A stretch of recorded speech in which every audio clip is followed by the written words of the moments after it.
That's one of the nice things about traveling in an RV is when you need to stop and use the restroom. Well, you got it handy. Just got to make sure you store a little water on board. It's all right, as long as you lend a hand. Well, okay, we're here. It's a KOA, so it's not a resort like we were last time, and we expect that. So this is typical. I remember this growing up. This is the old KOA campsites. They were like this, pretty basic, pretty rustic. So as long as we're here right now, let's talk about the very first thing, and that's the connections. We didn't think about this, and this is like one of the most basic things in the world, is measuring out to make sure you have enough room for your slide. As you can see, we barely made it. I kind of stood out here and knocked on the wall if we were about to hit it, but we actually had to take the slide back in and open up the lid to get the adapter on there and then bring the slide back out. So here's the rest of the connections. There are two water connections here, and I don't know why, but there are. Both of them are hooked up with electrical tape to keep them from freezing. They're basic, but they're all right. They're functional. It works all right. We put our pressure regulator on there because the pressure here seemed really high, and I didn't want to damage either the hoses or the faucets inside. Can't really open this up for obvious reasons to show you inside, but it was pretty old. Probably original equipment. That's my guess. Now, being a KOA, they're typically like this in terms of the roads. They're gravel. They're not paved, either on the entry or into your sites. They're just gravel. But you know what? They were pretty dang level. It wasn't too bad. There was a bit of a tilt from the back to the front. The front had to come up quite a bit because it dips down. But left to right was pretty level, so we didn't have any problem getting the auto leveling to work. And when I ran the gauge here, whoops, it's on a piece of paper, but you can see that we're pretty dang level all the way around. So it actually turned out pretty decent. I think Angela was taken back a little bit when we first got here because we just stayed at that really nice Seven Feathers RV resort. She doesn't have a history of RVing. I do from childhood, and this was mostly the kind of thing that we stayed in, tents and campers. A good mixture of people very close together. So it wasn't something that caught me by surprise. You know, I think it's okay for a KOA. If you're spoiled brats like us, you know, we prefer the resorts, the nice amenities and everything. But I'll have a week worth of working here. They do have a swimming pool. We'll show you that in a bit. One other quick little note about this nice telescopic heavy-duty RV truck brush at a truck stop. And I was looking forward to using it. We won't use it here for obvious reasons. A, I don't think they'll let you wash. There'd be no, and B, what would be the point? It's so dusty here. No point. But I'm going to tell you something. That is going to bug me. Pun intended. That is going to bug me for the whole week. I have to live with that on my RV, and oh man, do I hate it. Another thing I remember about KOAs and about a lot of parks in general is that they're tight on room, and so we could not get in here in order to get our rig in the center here. There's just not enough room for it, so we're parked close to the road, which I don't like to do. But this is the one in Redmond KOA area, and try to give you an overview of it during the week here. So I can appreciate all different kinds of camping. As I said, I prefer the really nice resorts, but maybe some of it's sentiment because I grew up hitting a lot of KOAs. But I have to say, it was pretty funny when we got here looking at my wife's response. Yeah, it was something like that. I was expecting like a KOA in Leavenworth. Now that one is pretty nice. I know, but we haven't actually stayed there. No, but we went through there. We did go through it, yeah. But, We did. But this is... This is like going from a gated community to the ghetto. a slum. No, we're judging people here. Although there are some funny things, like you go to some of the resorts and they don't want you hanging your towels and clothes and stuff up, but then you look at that place over there and they got like a tent with everything hanging on it. Wow. It's cool though. This is very family oriented. I love seeing the tents. It reminds me again of the growing up stuff. We used to go and we had a tent trailer and you'd see all these people in their tents and travel trailers and motorhomes, and it's kind of fun. So it'll be a different experience, and plus we have the carrot dangling at the end. We know we're going to Crown Villa where my little princess can be happy. But the one thing, I love Crown Villa, but I don't want it to come too fast because then our vacation will be over. I know, but too, when we're living like, I mean, this is okay. It's just going to be super dusty. You know what I was sharing with them? What? Is that I bought that nice new truck washing brush, but can't use it. And you wouldn't want to use it here because it would just get dusty in a day. And the front of the rig is just plastered with bugs. I know, and that must really bug the crap out of you. I said it was going to, I said, that'll bug me, pun intended, all week long. Seeing that on there is like, I might actually have to go and wash some of that off because that's pretty nasty. But anyway, the cool thing of it is we have this. We're inside here. You don't know it from outside. I mean, it's like, this is the way it is all the time. So anyway, there we go. Look at that smile. So we finally got settled in out here. We're right over there. And we got set up. We decided after we had our hamburger, we would venture out. And we ran into Mike. How you doing? And he's got this pizza shack. So all we have to do is call the office and let them know that we want a pizza. And you'll make it for us. About 20 minutes delivery time. About 20 minutes. That's awesome. So that's a big bonus if you're coming here to KOA. I don't remember that growing up, that kind of thing. It's just one of the things I looked at that we needed out here because none of the pizza outfits deliver this far out. The turnaround time's too long for them. Yeah. So, you know, people can bring pizzas, but when you're in an RV, the oven is small. Yes. So you're kind of limited what you can do. Plus, it's always more fun to get something out to eat than it is, you know, somebody else makes it taste better. Right, yeah. So, just awesome. Better camping experience. That's cool. Well, we're going to get one tomorrow or the next day, I think. So, thanks, Mike. You bet. All right. Good to meet you. Nice You too. talk to you. Take care. This is out at the pool. Obviously, looks like a pretty nice swimming pool area, don't you think, Ange? Yeah. This looks like it could be really nice. And it's just beautiful out there off of that sunset, isn't it? Oh man. Venturing off here to the road that we came in on, Jericho Lane. So for families, we got some horseshoe pits here. That's nice. These are some of the fun things I think you get, Angela, at a KOA campground or things like that that you don't find sometimes at the resorts. They did have horseshoe pits, in all fairness, at the resort, but they wouldn't let you play because of COVID-19. Apparently the virus transmits on horseshoes. They also have a kiddie playground, and a pretty good one too. Yeah. They got basketball there, they got the swings. I don't need to explain everything to you. Well, what's nice is everything has been closed down for months, and all the kids' toys have been banded off, and it's really cool to see kids playing. It is. I love this part of Oregon. Wow, what a beautiful view. I love the fields over there. Oh, it's just beautiful. Absolutely beautiful.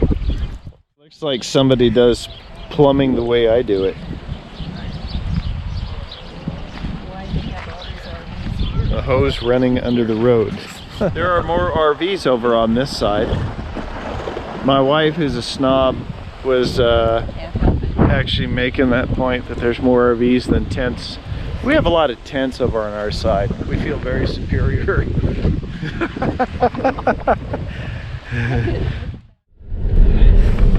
Look who's driving.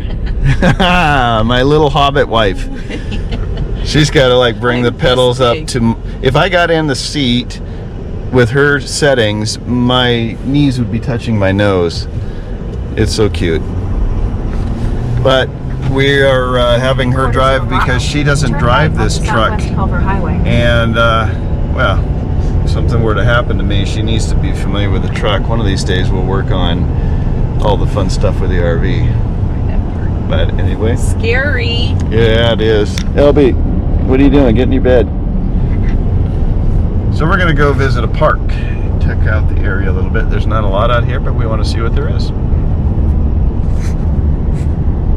Anyway, if you're looking for another option for camping here near Culver, Redmond, Lake Billy Chinook, this Crooked River State Park is a nice one. It's very nice. Yeah, this would be worth it.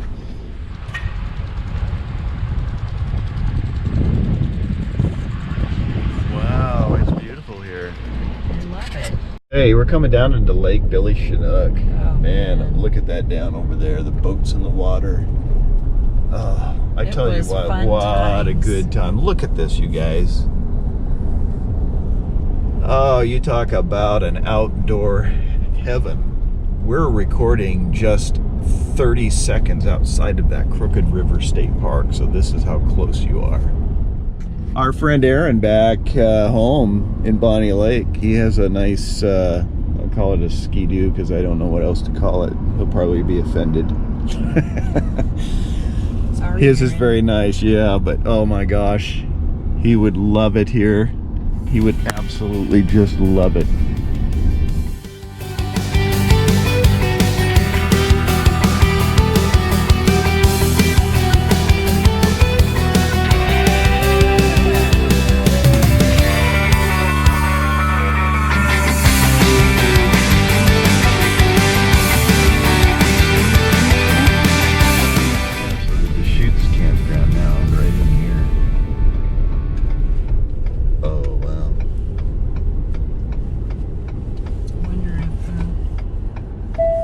This one, sites are a little more compact and closer together. We did see their rates though, and it's $35 a night for full hookups, which is really good.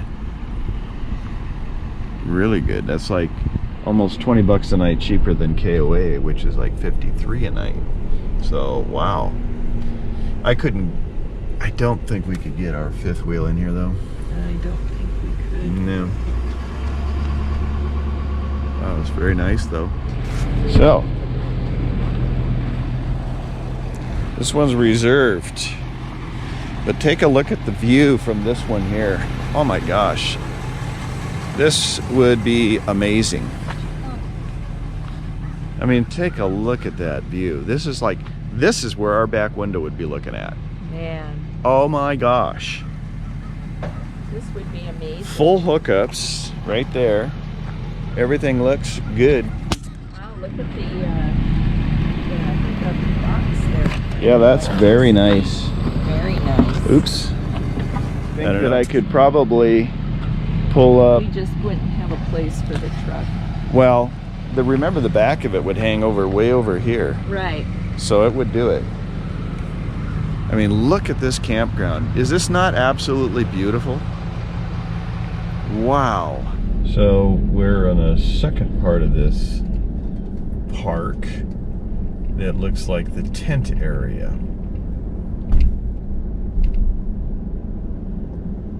Oh, look at the big rocks over here. What That's a cool awesome. little area. Wow. It's like you're secluded.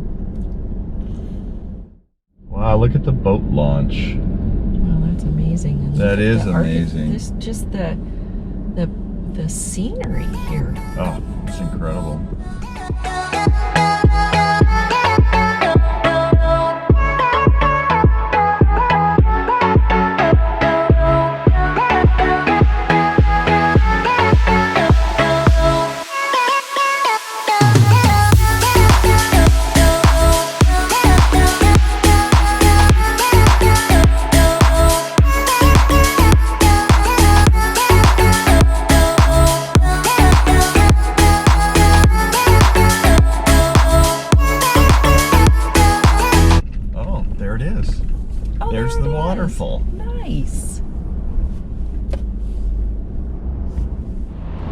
beautiful out here. Take a look at this.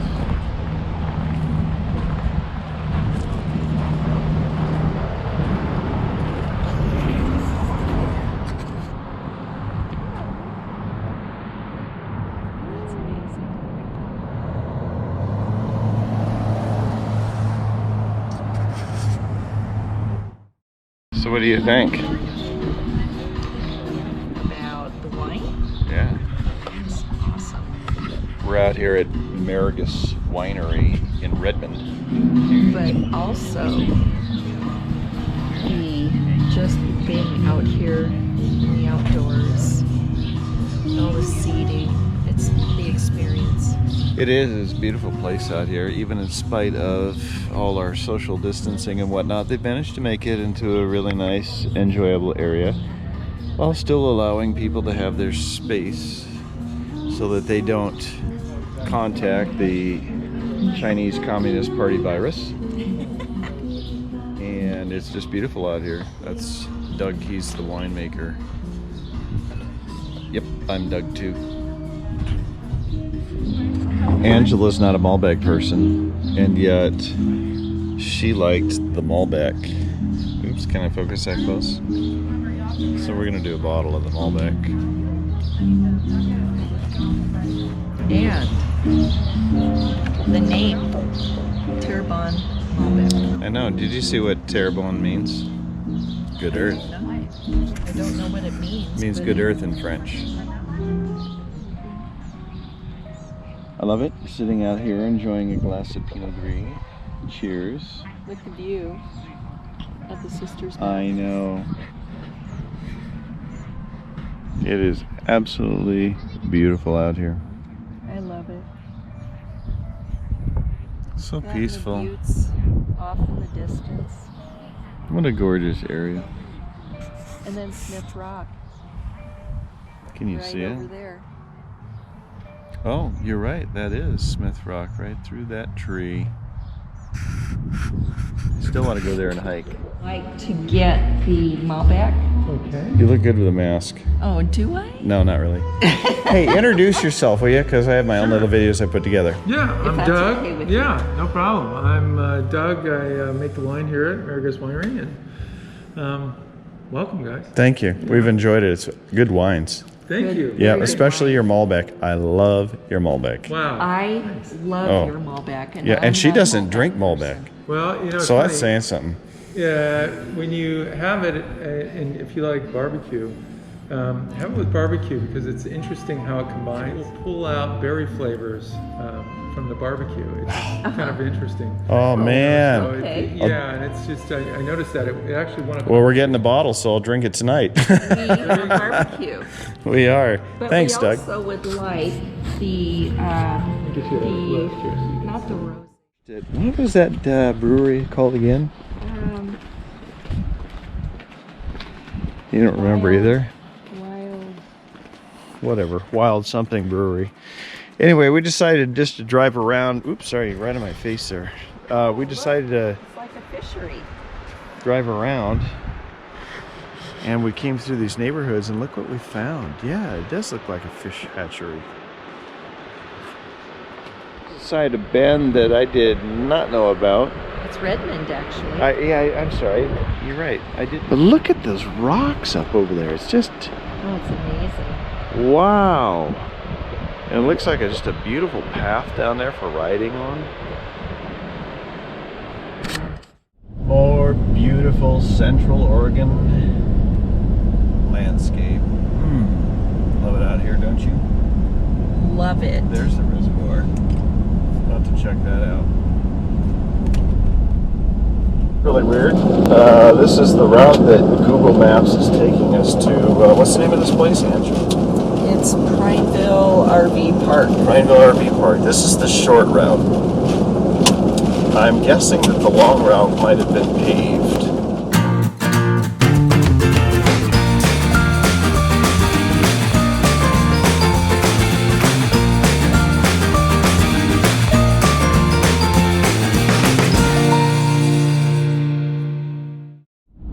So we just passed the sign that said entering Primeval, and what highway are we on again? 26. Highway 26. So, I guess this is Primeval. Yeah, we're coming up on Highway 380. 380. Yeah. Interesting. Population 9,253. Like that. And we're in downtown Primeval now. It's kind of quaint, like one of these old, I don't know, what'd you call it? Tourist trap looking. Touristy, yeah, with all the old-fashioned buildings, at least the section we just parked in.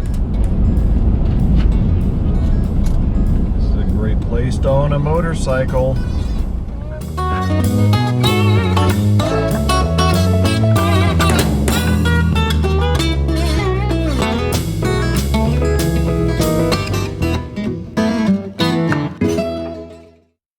Well, we walked along that little gravel path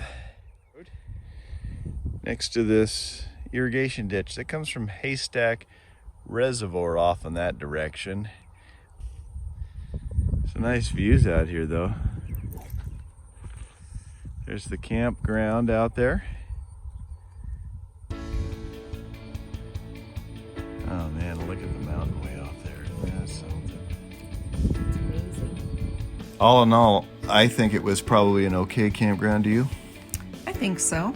I don't think there was much to do there. I mean, they had the pool and they had the playground for kids, but that was it. But I don't know.